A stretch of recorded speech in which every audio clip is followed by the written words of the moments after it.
Hi guys, I'm Effie Kobulis. I'm Ioana. And I'm Eris, and this is your morning announcements for April 24th. Seniors, don't forget your virtual graduation is on June 1st. And now to the pledge and then to the desk with Nico and Harrison.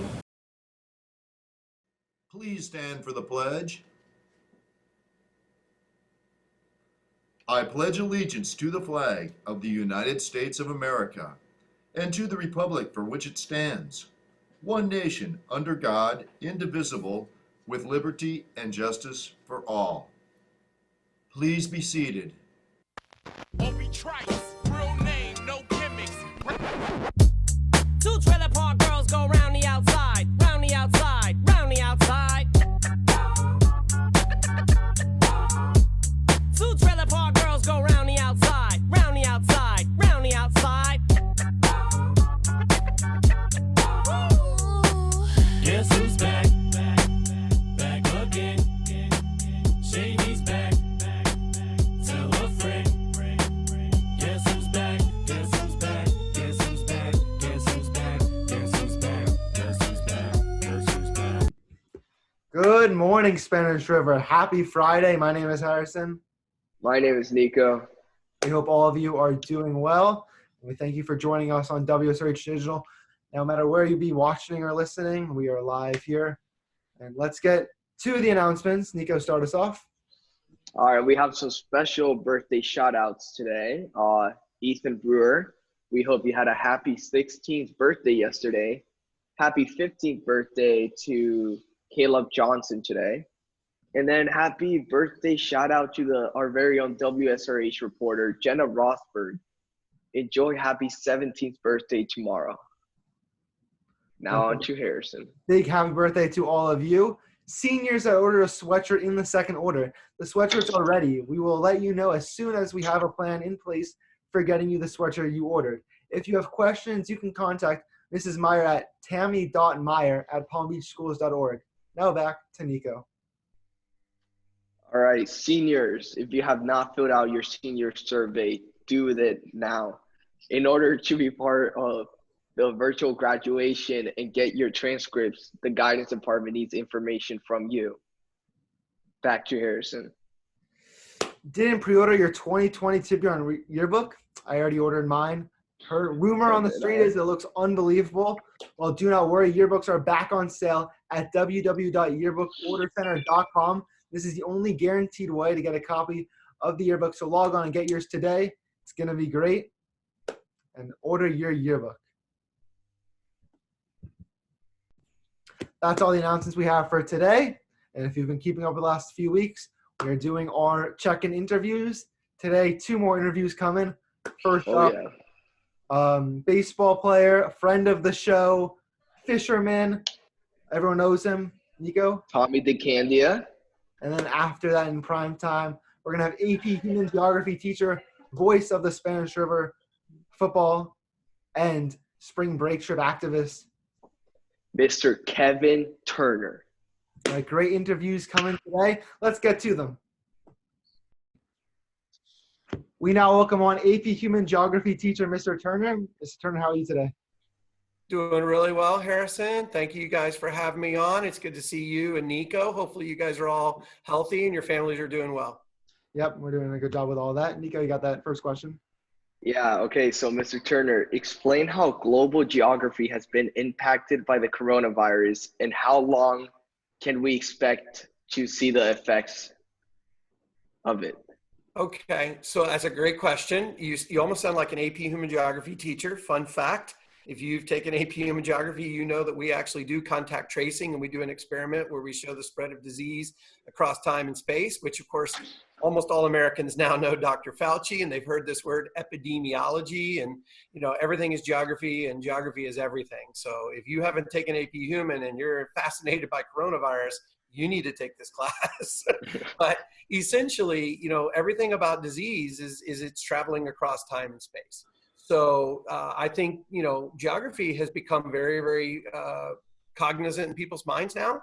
It's all about, social distancing, staying 6 feet apart from each other at Publix. It's all about, staying at home and minimizing your exposure and when you go out into public and, wearing a mask when you're around other people.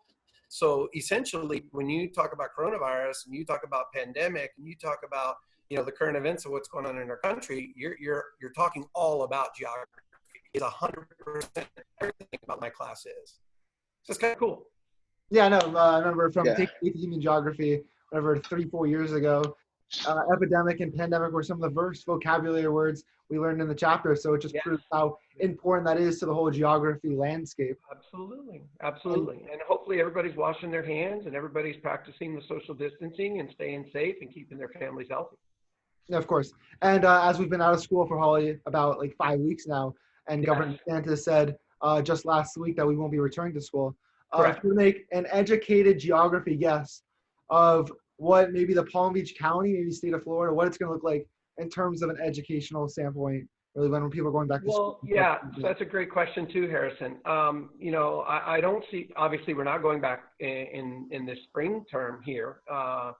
We hope that over the June, the July, the August, I mean, think about it. We usually go back to school kind of sometime around my birthday, which is I think August 10th is the projection. So, do we have enough of a reduction in the curve by then? Perhaps. I mean, I think had we not done all of these, social distancing guidelines, then we certainly would be more at risk.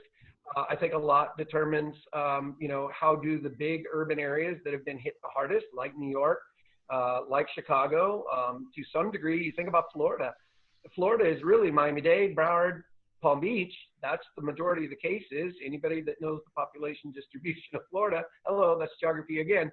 That's where the disease is going to be. It's not in Levy County or Gilchrist County or Madison County up in the Panhandle. It's here, and it's in Orlando, and it's in Tampa. So I think, I would be cautiously optimistic that we go back to school in August, but I think that this is a new normal for us. And I think, the generation that's kind of never heard the word no, this has been a bit of a shock for you guys.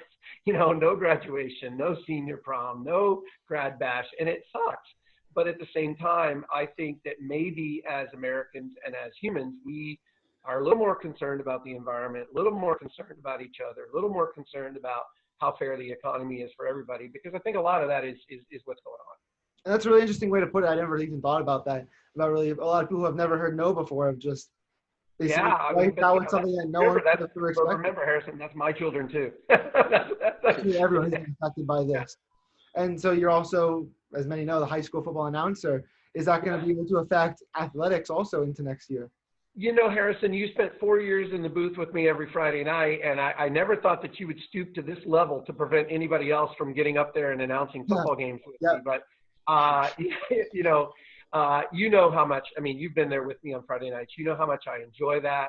I really love that because that's a group of kids that I don't necessarily get to interact with a lot, the football team. Yeah. I have girls soccer and I have, 6 AP classes that, sometimes I'll get football players here and there, but generally speaking, I don't. I wish I would get more. I wish more would come and try and take an AP class. And I think AP Human Geography is perfectly designed to be that first AP class for a lot of kids. So if I was a junior or senior that had never taken an AP, I'd be like, oh, okay, well, maybe Human Geography is a good bet. But I love hanging with those guys. Those guys work so hard. The coaches put in a ton of time and effort. And, it's unfortunate because we've gone through a lot of lean years, but I'm old enough to remember Spanish River as a playoff football team. Wouldn't it be nice to get back to that? There was the year we won 4 games when Reggie Love was catching touchdown passes. And, that was like a Super Bowl season for the Sharks. 4 games. Wow. And finally, really last quick question. As everyone knows, Mr. Turner, huge Tennessee Volunteers fan. I am now a rival of the Tennessee Volunteers. Yes. Missouri Tigers. Missouri. Congratulations. Thank you. Pull up Tigers. Pull up a few numbers. Since Missouri entered the SEC in 2012, they are 5-3 against Tennessee with 58 wins compared to Tennessee's 52 wins, along with 2 SEC championship appearances and a Cotton Bowl victory. What do you have to say about that? Right. Of course, you also will then, since you did all the crack research, because I know you are a statistician, you will also have to note then that this is quite possibly the worst 20-year stretch in Tennessee football history. You're coming from a national championship in '99 all the way down through the Dickey years. I mean, they were pretty abysmal. So yeah, Missouri, I guess, came into the SEC at about the right time. Yeah. I think Jeremy Pruitt's got things on the right track. He's recruited exceptionally well. He's got a lot of stud receivers that are coming in. They're big, they're strong, they're fast. And I tell you what, this running back that they got from Memphis, that he was Mr. Tennessee football in high school 3 times. So you think about that. When he was 15 years old, he was already Mr. Tennessee football in high school. So yeah, his name is Eric Gray. Watch him. He's electric. That's your player to watch next year. Missouri, Tennessee, to Mr. Turner going head to head next October. Thank you for joining us, Mr. Turner. Hey, send me a ticket. Put it in an envelope. Send me a ticket. I'll sit with you in the student section. All right, will do. Thank you for joining us. Right. See you. Thank you. Harrison. Thank you, Nico. You guys be healthy. Be safe. Will do. Thank you. Thank you so much for watching. Hope you guys enjoyed the announcements, Tommy and Mr. Turner. We have 2 very good interviews. We got good plans for next week. Stay tuned. 2 really good interviews coming up. We already have Matt. Oh, yeah. Thank you for joining us as always. Stay safe, stay healthy, and have a great week. We'll see you right back here next week on WSRH.